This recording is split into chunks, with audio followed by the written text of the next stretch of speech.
Lord's Supper. Kung sa ano ba? Last Supper. The Lord's Supper, Last Supper. This is a commemoration of what Jesus did on the cross. But, can you tell to your neighbor a blessed day? Can you tell to your neighbor a blessed day first? Blessed day, brother. Blessed day. Every day is a blessed day. A blessed day. You know why? You know why? Because you are going to hear the Word of God.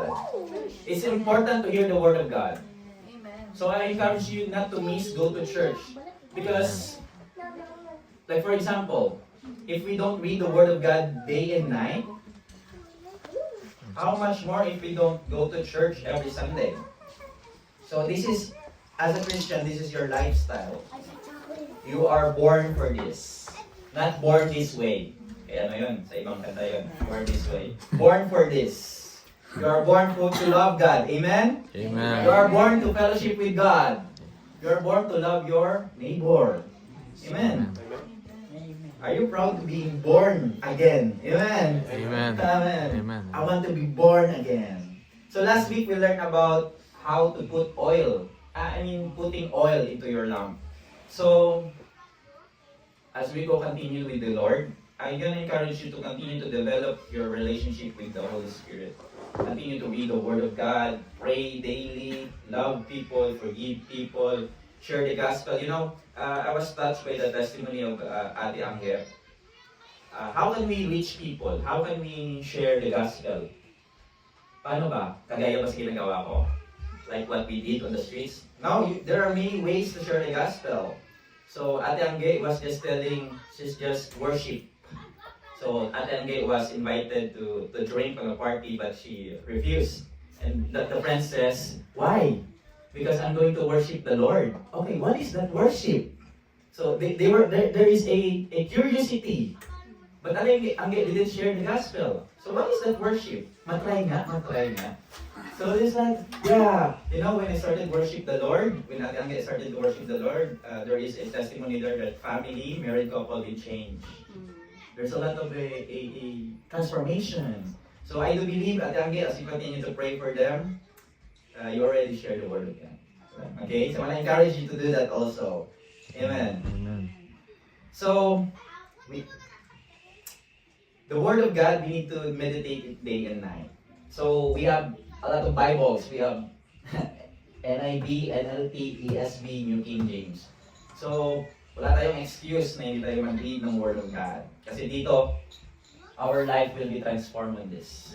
This is our manual to go to heaven. And we cannot be a lazy Christian, prayerlessness Christian against a full-time devil. So that is our topic last week. We must be a professional and true, genuine Christian din also. And this 2025, ang yung vision natin is passion. So actually, I am experiencing passion suffering. JR experiencing suffering. JR experiencing suffering because you know that is the vision of God to us. We will endure this suffering because He is in us. He abides in us. Kasi ang Christianity, kapag walang suffering, hindi yan Christianity. That is only religion. Kung walang suffering, walang pain, walang compassion, hindi ka si Kristo nga, si Kristo nag-suffer for us. We can be suffered also, not like, you know, being crucified on the cross, but with the things of this world. And our calling is to follow Jesus, to love God, to receive His love. That is our calling. Amen? Amen. And that is the purpose why you are created. You are created in the image of God. Yeah. See your eyes? See your nose? Matangos, pango. God created that for you. With a purpose. With a purpose. Because the oxygen breathed in and out of that. Right? Yes. Your hair, your posture, your arms, God created that on a purpose. And that is very beautiful. So sometimes you should meditate, wow, God created me with this. Right? I am unique. I am beautifully made with God. So that there's no insecurity. You know, here in Norway, there's a lot of insecurity. Girls, women, dame, ongdong, they will not go out without super makeup. Super makeup. they were curious with their look, how they're gonna look in the society. But not with God, because we've been created many years ago without makeup. Yeah? Amen? Eye has not seen nor ear heard nor have entered into the heart of God, which God has prepared before for those who love Him. But ni-reveal niya ito sa kanyang Holy Spirit. So if you have your Bible, let's go to 1 Corinthians 11, 23 to 24. So, the scripture says, "For I received from the Lord that which I also delivered to you, that the Lord Jesus, on the same night in which He was betrayed, took bread, and when He had given thanks, He broke it and said, 'Take, eat, this is my body, which is broken for you. Do this in remembrance of me.'" Verse 25, "In the same manner, He also took the cup after supper, saying, 'This cup is the new covenant in my blood. This do as often as you drink it in remembrance of me. For as often as you eat this bread and drink this cup, you proclaim the Lord's death till He comes." So, communion is very important for us. So I want you to know what is the meaning of communion, of the Lord's Supper, of the Holy Communion. So it is just like a bread or a juice like we drink, or just a ritual. No. It says in verse 26 that it is your remembrance of Jesus, and as you drink and eat the bread, you proclaim His resurrection, His death, and His resurrection in His coming. So that's why it is important for us Christians that we do this, like the Holy Communion.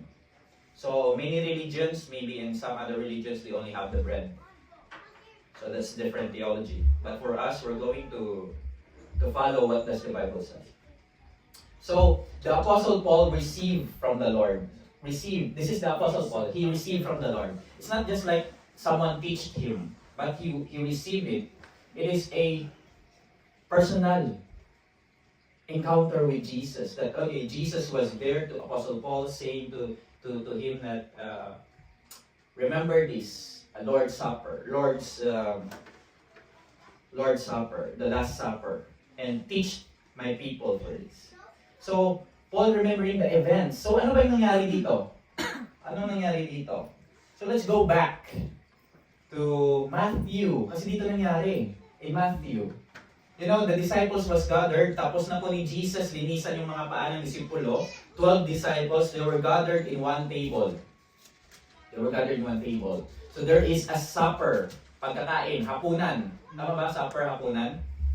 Or lunch? Hapunan. Hapunan. Midag. Midag. So they were eating. Ano bang ini-eat nila? Because on that time, they are commemorate the tradition of the Passover. Ano ba yung, sino nakaalam ng Passover? Passover is in Exodus. And in Exodus 12 to 14, na kung saan yung Israelites was delivered from the hand of Egypt. So God commanded Moses to take the unleavened bread. Ano yung unleavened bread? Tinapay na walang pampa-alsa, without yeast. That is a symbol of a man, a human that is without sin. Nakuha niyo na? Walang pampa-alsa. Unleavened bread. So they supposed to have unleavened bread and yun ang muna, then they kill a lamb, spotless lamb. Then they put the blood on the doorpost. Kasi on that time, there is a last plague. Alam niyo kung anong last plague? God were going to pass over to Egypt, and God were going to kill. The angel of death were going to kill all the firstborn people, firstborn child in Egypt. So, ang instruction ni Lord, tumago kayo sa bahay, magkatay kayo ng tupa, kainin nyo ito hanggang matapos yung Passover. And the people of Israelite was saved from that plague because God has saved them. So this is a commemorative, meaning we're going to remember. Amen. Amen. So, Jesus took the bread here. They were eating. Nandito po si Judas Iscariot. Kasama po si Judas Iscariot. Jesus took the bread. Ginawa niya yung bread. Second, ano ginawa niya? Blessed. What is the Greek word of blessed? Eucharist. Eucharist. Yung Eucharist na naririnig nyo sa ibang religion, this is what the meaning of Greek word bless. To bless. To give thanks to God. Eucharist. So, Jesus took the bread and He gave thanks.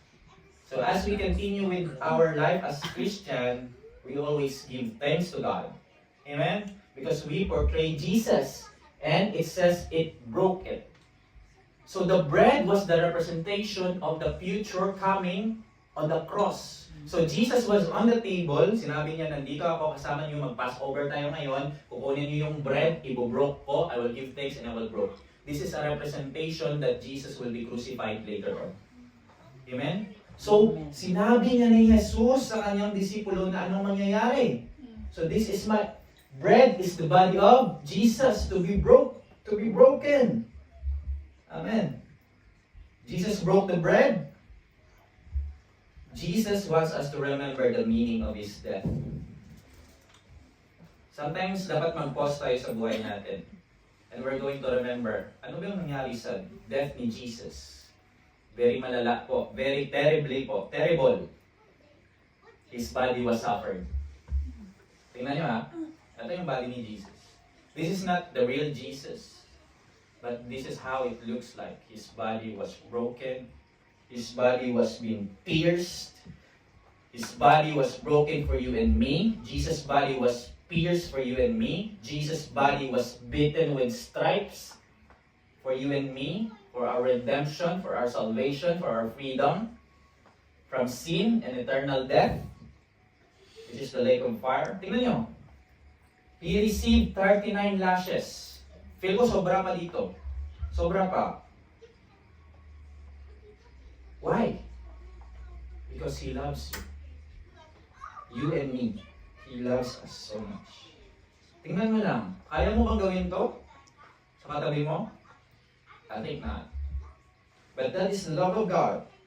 I'm so thankful that Jesus sacrificed Himself. Alam mo ba, in human anatomy and human science, there are 39 categories of diseases. And Jesus received 39 lashes that by His stripes we are healed. 39 categories, including flu, including cancer, including kahit anong sakit. So that's why we pray Isaiah 53, that by your stripes, God, we are healed. Because that is the truth. Healing is a gift po. Libre po yan. You need to receive it by faith. Pero alam mo ba, when Jesus was on the cross, supposed to be, dapat hindi yung katawan niya nandun. Dapat katawan natin. It was Jesus' body was on the cross. It should be you and me on the cross, not Jesus. But because of His sacrifice, no? It should be a sinless body. Unleavened bread, sinless. So His body is sinless. Never po siya nagkasala para ma-rescue po tayo. So great is love, no? Sometimes mag-pause tayo try to remember yung love ni Jesus, no? Nothing can compare. Kahit ano pa yung billions of kroner pa yung ma-receive natin. Even we travel all the whole world, there's nothing cannot compare on what Jesus did on the cross. Kasi ito pang habang buhay. Kausap ko si JR, sabi ni Brad JR, ang ayaw niya na mostly sa yung buhay, na-remember niya, na-reflect niya yung buhay niya, parang ayaw niya sa human things, earthly things. But He's looking forward for these Secret na natin yun, ah. heavenly things. Ikaw ba yun? Heavenly things. He's looking forward for the heavenly things. You know, sometimes nag-aaway ko yung asawa ko. Sabi niya sa akin, saan yung sasakyan mo? Where is your car? Because we have a difficulty to go to the church because may child kami, anak kami. So I said to her, my reply is, you know, that is not my will. And that is my will, but you know, if that is the will of God, why not? But I'm investing on heavenly things. I'm investing for the gospel. I'm investing for people. I sacrifice my own child. I sacrifice my own needs. Okay. Lahat ng pera ko nasa asawa ko po. All my money is in my wife. And all my belongings belongs to her also. But you know, what I want in my life is to preach the gospel, to help people. There are many people that are helpless. There are family here, Sannes. I prayed for them 2 days ago. We have a friend also that have a cancer, and I try to share the gospel. You know, they are hopeless, and you know they have two decision. Either they will take it, they will put their faith on Jesus. That no, you cannot see him, or you just like go on with the doctor. There is still hope. They are hopeless, but you know I'm trying to share to them. I hope they will come. I invited them today, but you know. Nakakaawa po. Because we know the truth. Alam natin yung truth. We know the truth. That only Jesus can save. Only Jesus can heal. Amen. Right? Amen. Pero hindi natin ano yung tao. Hindi natin ma-push. We cannot push people. Only the Holy Spirit can do it. Amen? Amen. So great His love for you that He was willing to sacrifice His life on the cross. Sabi ko sa asawa ko, hindi ko kaya i-sacrifice yung buhay ko sa friend ko. Hindi ko kaya. It was only the love of Jesus.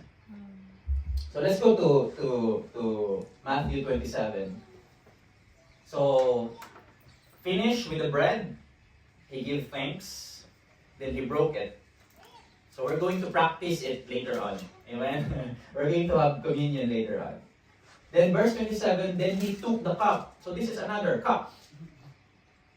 And gave thanks again. So every time Jesus received something, he gave thanks. He gave thanks. And gave it to them. So what Jesus received, he also gave. Eternal life, he gave. Blessings, he gave. Healing, he gave. And Jesus says, drink from it, all of you. All. Including the unbeliever. You know, in this time, the disciple, Thomas have doubt with God, with Jesus. Even Peter, because after this, Peter will deny Jesus 3 times. And Thomas also didn't believe on Jesus. Because after Jesus risen from the dead, he says, my God and my Lord. They haven't known Jesus as God for 3 years. But, you know, Jesus says, all of you, you and me, any religion, can receive and drink from the blood of Jesus. In verse 27 it says, for this is my blood of the new covenant. Hallelujah! What is this new covenant? In Tagalog, bagong kasunduan. Ano ba yung old covenant natin? So in the old covenant, we need to sacrifice lamb, we need to sacrifice cattle, sheep, so that our sins will be forgiven. We need to go to the priest. So every time magkakasala ka, you need to offer doves, you need to offer sacrifices. So marami yung kasalanan. Feel ko mapupobre ako. Feel ko maubos yung pera ko. Maubos yung cattle ko. And once a year, the priest, mahirap po yung gawain ng priest. Because every time magkakatay siya ng sheep or ng tapos yung dugo, is-sprinkle niya 7 times, ihahandog niya yun sa Diyos, kay Yahweh, para lang ma-forgive ang sin. Hindi matapos-tapos yung trabaho ng priest ni Aaron, ng Levites, ng mga Benjamites. Hindi matapos-tapos. But this new covenant, this is eternity. New covenant. Let's go to Jeremiah 31:34. It says here, no more shall every man teach his neighbor and every man his brother, saying, know the Lord, for they shall know me, from the least of them to the greatest of them, says the Lord. For I will forgive their iniquity and their sin, and I will remember no more. Wow! Hallelujah! This new covenant, every time that we sin and we go to Jesus and Jesus forgives us on the cross, God remember no more our sin. He forgets our sin. Hallelujah! But sometimes, your husband or your wife, remember your sin.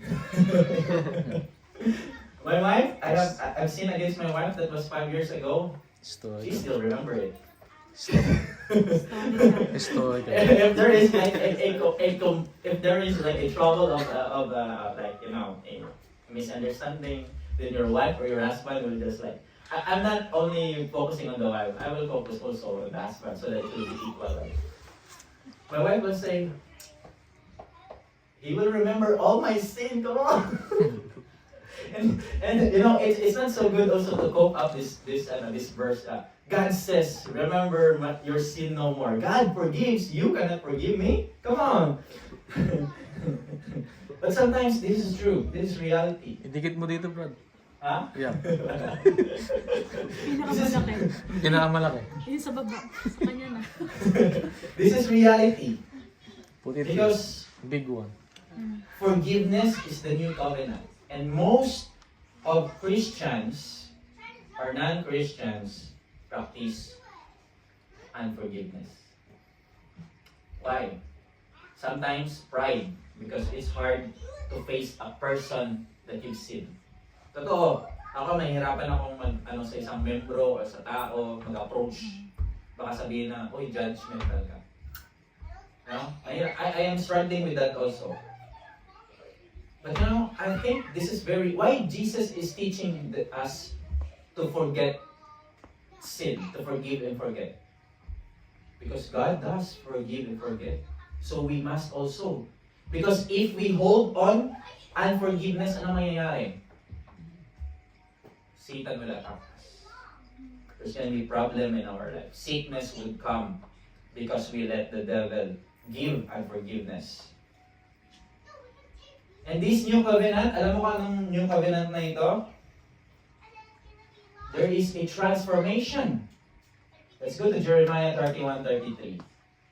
It says, but this is the covenant, kasunduan that I will make with the house of Israel. Kasama ka na because you are grafted from Jews, because the gospel was preached on the Gentiles. We are grafted from that. And after those days, says the Lord, I will put my law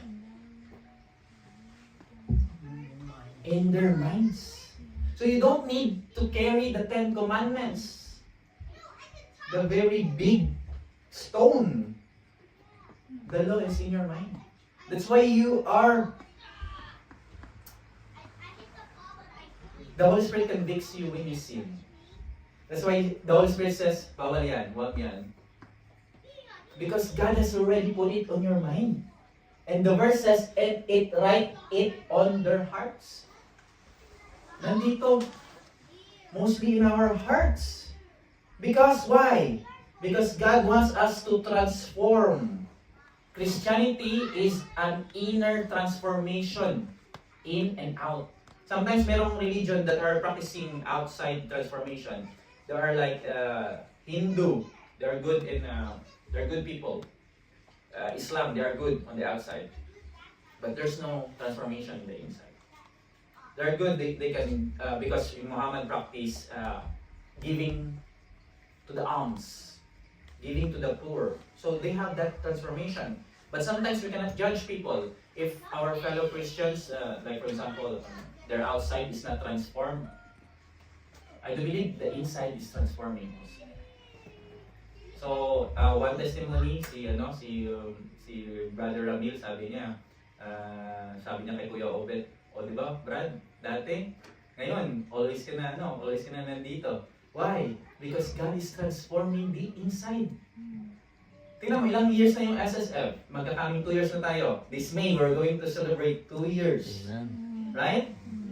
Pero sa 2 years na transform ka na? Amen! Yung disciples sa 3 years and a half hindi pa na-transform. They were transformed on the coming of the Holy Spirit on the book of Acts. Amazing si Lord. kailan ako na-transform? Na-transform ako paunti-unti rin. Amen. Tina-transform din ako ni God ngayon. Amen. So, we need this inner transformation. And the transformation that God will put His law onto your mind and write it on your heart. Amazing. Amazing ito. Sobra. So that's why we remember the Lord's Supper. So, this new covenant is also having a close relationship with God. Pero yung mga Israelites, they haven't had a close relationship with God. Only Moses, Joshua, Caleb. Why? Because they are complaining. When God sent manna from heaven, they want chicken. When God sent water on the rock near in the Sinai or the Mount Horeb, they want to go back to Egypt to taste the wine. Because that is the representation that even you are saved, God has saved you, you're still looking at your past. When God is saving you, don't look at the past. The past is dead. That's why nagkakasala tayo because we are looking for our old past. And if we look our old past, the devil will going to lie to us that it's still alive. But the truth, it is dead. When you are a new creation to God, you have a new self, new you. So the old of you is gone, dead already. But sometimes we are tempted and fall into temptation because we look upon our past. And the devil will say, okay to, masarap to.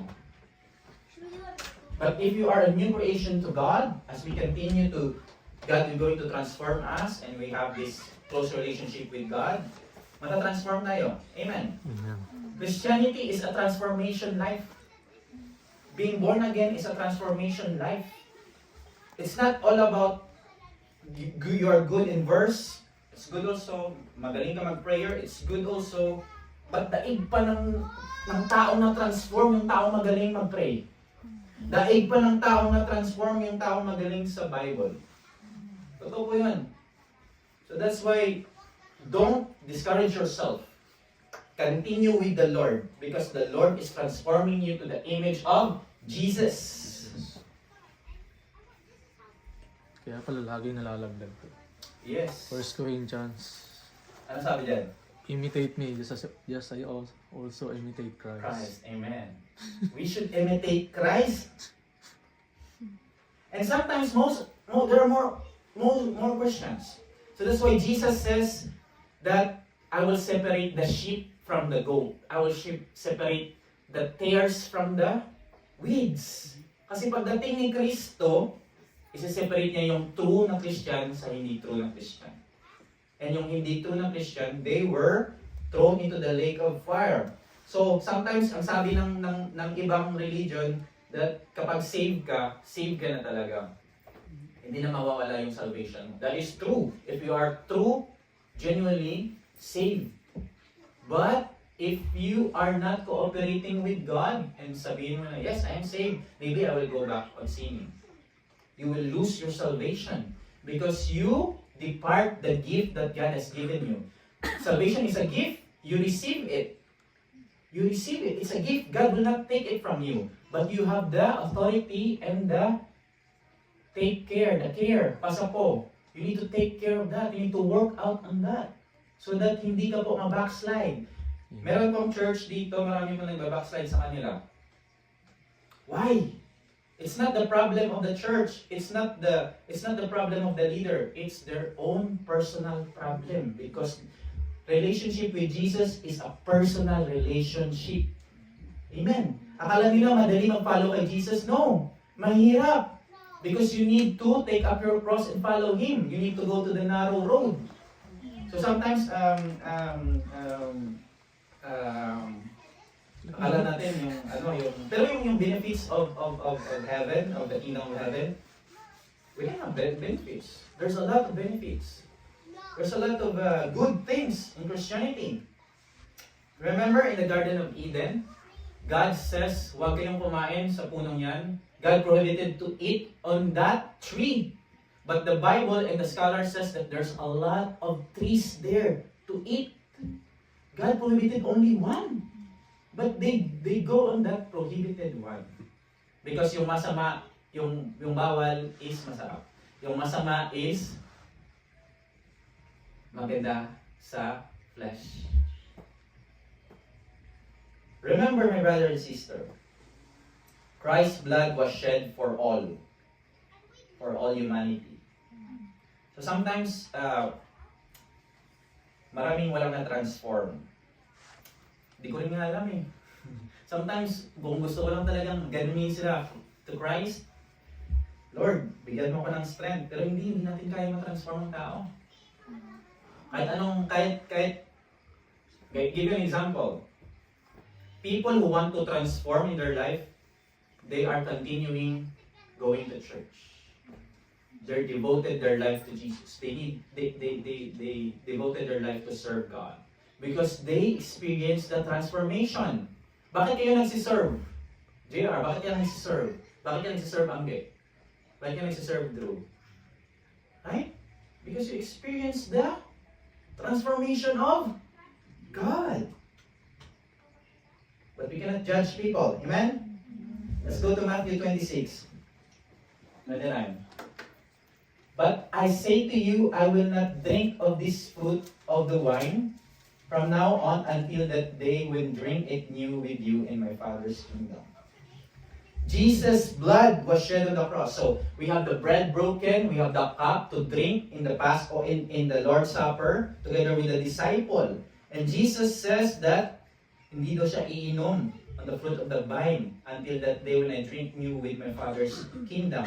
Ano ang ibig sabihin? Jesus is looking forward for you, for all of us, para mag-celebrate ng Lord's Supper sa heaven. So Jesus is waiting for us to have a supper, hapunan, together with Him in heaven. It's amazing. Thank you, Jesus. And Jesus is instructing us to commemorate and remember this because He's coming back. He's coming back. And He is waiting for His people. God is waiting for each one of you to gather you as He comes. So ito yung fulfillment ni Jesus, ng Father, na gusto niya mangyari sa atin.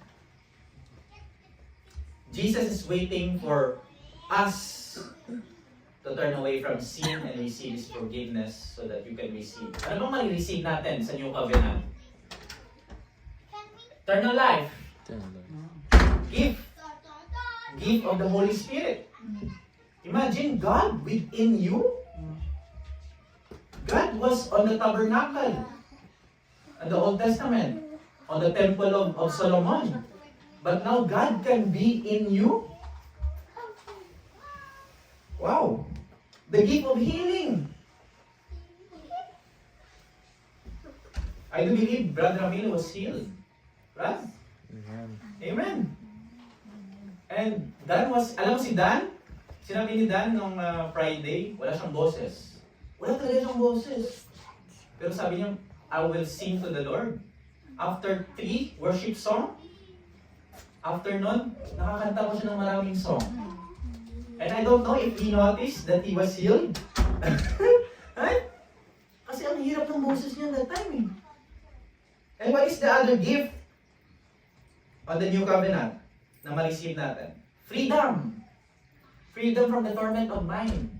Sino dito maraming intrusive thoughts? Puro negative.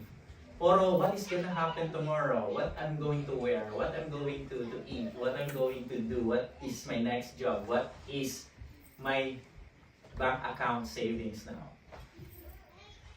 Remember, God is giving you a gift on the New Covenant.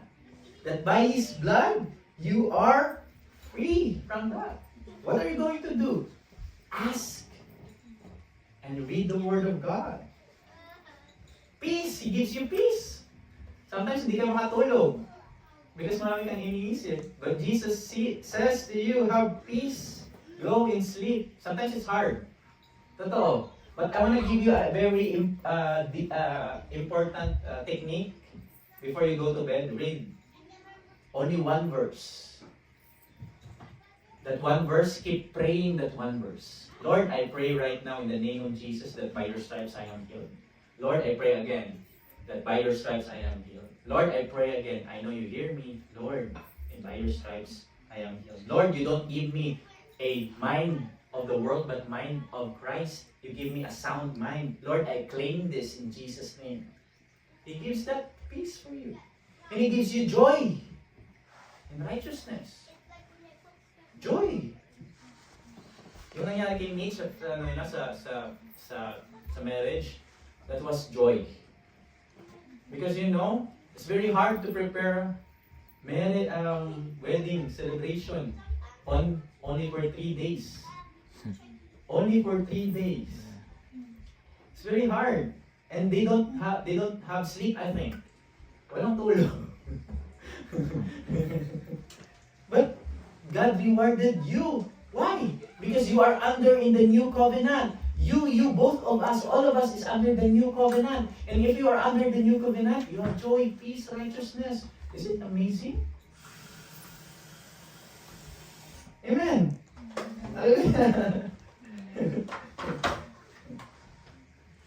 I'm going to finish in 5 minutes. So after Jesus was presenting the Lord's Supper, break the bread, take the cup, there is a instruction that the Apostle Paul says. Meron pong instruction kung paano natin gagawin to. Yung pag Lord's Supper, yung pag-inom ng blood ni Jesus, yung wine at saka ng bread. There is an instruction. Because sometimes para lang tayong uminom at saka nagkain ng bread. Ganun lang. There's no power with that. The Bible says, Jesus says that remember. We need to remember. So there's an instruction. So let's go to 1 Corinthians 11:27 to 29. Sabi dito, therefore, whoever eats this bread or drink this cup of the Lord in an unworthy manner will be guilty of the body and the blood of the Lord. But let a man examine himself, and let him eat of the bread and drink of the cup. For he who eats and drinks in an unworthy manner eats and drinks judgment to himself, not discerning the Lord's body. Ano ibig sabihin? If we eat the bread and take the cup in an unworthy manner, ano ibig sabihin? Kapag makasalanan ka ba? Kapag may nagawa ka bang mali kagabi, kanina? Hindi. Ang ibig niyang sabihin that we need to confess our sin before we take the bread and drink the cup. Amen. But, you know, I've attended some religion also. They have communion. And sometimes, when you take communion, during the communion, nagkakasala ka na. Because yung mga tao, sa tabi mo, they are not focusing and remembering the Lord's Supper. Because they are still on their phone or in gossip. Or sometimes, women are dressed not decent. So nasa-stumble ka. Mostly in church during the Lord's Supper. Because of that incident. But Apostle Paul says that we need to examine our heart. So, I want to encourage you as we go to communion later, examine your heart. Lord, ano pa ba yung meron sa akin? Ilabas niyo po, Lord. I need to repent on this. I need to ask for forgiveness on this. Lord, I want to be worthy when I receive the bread, your body, and your blood. So confess your sin. Later on, we're going to confess on that. Because why? In Old Testament, they confess their sin on priests. But right now, we don't do that anymore. We have a high priest. And our high priest is Jesus. Jesus who take away the sins in one offering. Forgive all the sin of the mankind. On Jesus. And it's good to confess your sin to your brother also. That is a spiritual truth. But Jesus is asking you, as we take the bread and take the cup, we need to confess our sins. So as my brother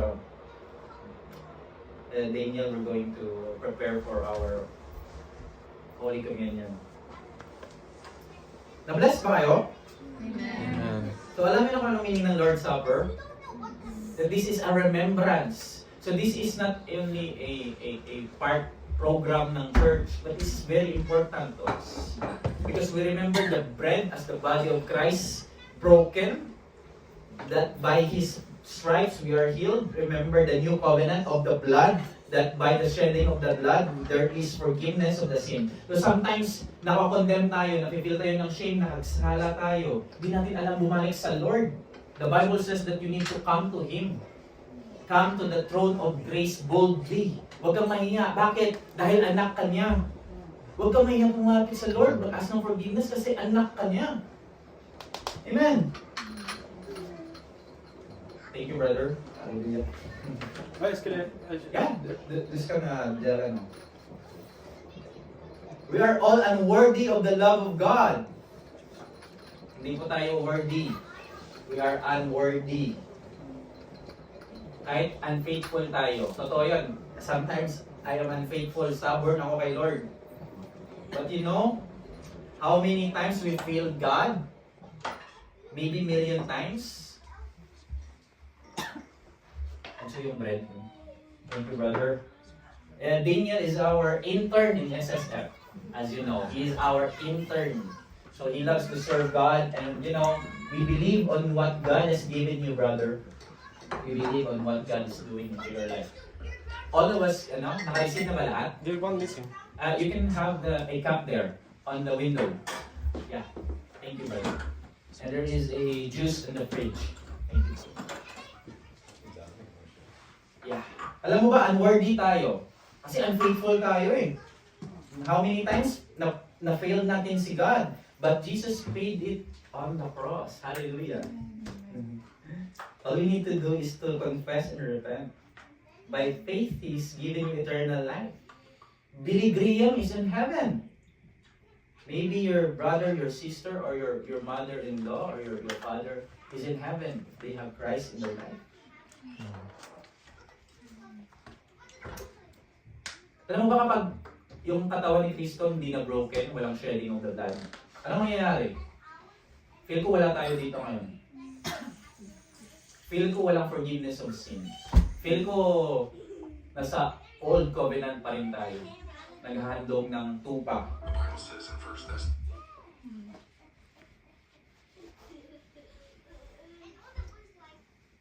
Pinatay ba ng Roman soldier si Jesus? I think not. Hindi.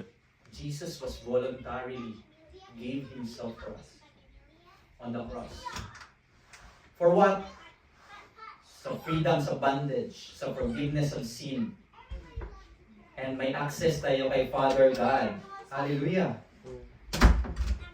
We have access to the Father. And we will experience heaven here on earth. Na-experience ba yung heaven here on earth? Anong ibig sabihin? That we have peace, joy, deliverance, eternal life. So sometimes hindi siya connected sa situation mo ngayon. Because your flesh, opposite it. Your flesh, yung laman natin, kinokontra yung ginagawa ng Diyos sa buhay natin. So if your mind saying to you that you are not good, what does the Bible says? That you have been ransomed by the blood of Christ. And the goodness of God is in you. Kapag yung mind natin sinasabi that you are not worthy of the forgiveness of Christ, what does the Bible says? That by one man, He offered Himself, and for the sins of everyone, we are forgiven. Maganda bang balita na forgiven ka na? Amen. Amen? Hallelujah. Yan yung gusto. Simple lang ang gusto ng Diyos. Mahalin siya. Bakit hindi pa kaya ng ibang tao? Why? Because they made something gods from the true God. Kasi simple naman yung buhay. Mahalin lang ang Diyos. Dapat ganito, ganyan. Pero hindi pa nila magawa. Hindi pa natin magawa. Most of us. That's why we will pray for them. And you know, as we remember this Lord's Supper, that Jesus, our Lord, is coming back. He's coming back soon. You know, this is my secret place, this area. So, nag-kneel down ako dyan. I was cried out to the Lord. And I was like, praying. Sabi ko kay Lord na, Lord, I want SSF, every member, I pray, Lord, that they will be fall in love with you. Yan yung prayer ko sa inyo every day, that you will fall in love with the Lord. Maganda pong may love kay Lord. Hallelujah. Amen? Can we stand up? We're going to pray. Short lang tayo. So, Isaiah 53, just close your eyes. Isaiah 53, 4 to 6. Just remember Jesus on the cross right now. It says there, surely He took up our pain and bore our suffering. Yet we considered Him punished by God, stricken by Him, and afflicted. Verse 5 says, but He was pierced for our transgressions. He was crushed for our iniquities. The punishment that brought us peace was on Him, and by His wounds we are healed. We all like sheep have gone astray. Each of us has turned to our own way, and the Lord has laid on Him the iniquity of us all. Jesus took our shame, sin, on the cross. So this Holy Communion, brothers and sisters, this is not a ritual, but this is the greatest expression of God's love to His people, to you. As we partake, can we hold the bread? And we're going to pray. Hallelujah. Just repeat after me, dear Lord Jesus, Dear Lord Jesus, I come to you I come to you and remember and remember all all that you have done for me on the cross. you have done for me on the cross. Thank you Thank you for loving me so much. for loving me so much. You gave up heaven for me. You gave up heaven for me. Thank you Thank you for allowing your body to be broken for allowing your body to be broken so that mine might be whole. so that mine might be whole. As I partake, As I partake, I receive I receive your resurrection, your resurrection, life, life, health, health, and strength. and strength. And by your grace, And by your grace, I shall be completely strong I shall be completely strong and healthy and healthy all the days of my life. all the days of my life. My eyes My eyes shall not grow dim, shall not grow dim, nor shall my strength be abated. nor shall my strength be abated. No sickness No sickness can remain in my body, can remain in my body, because the same power the same power that raised you from the grave that raised you from the grave flows through me. flows through me. By your stripes, By stripes, I am healed. I am healed. Just take the bread now. Eat the bread.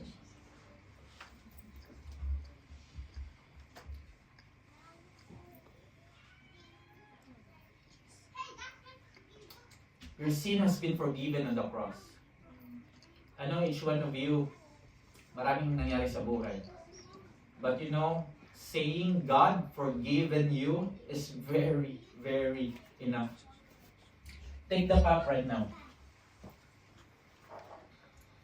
Just tell Jesus, Lord Jesus, Lord Jesus, thank you thank for you your precious blood. for your precious blood. Thank you Thank for you washing me clean for washing me clean of all my sins. of all my sins. I stand before you I stand before you completely completely righteous and righteous forgiven. and forgiven. Your blood Your blood has redeemed me has redeemed me from every curse. from every curse. And today, And today, I can freely receive I can freely receive all the blessings all the blessings that crown that crown the head the head of the righteous. of the righteous. Amen. Amen. Drink. Cup.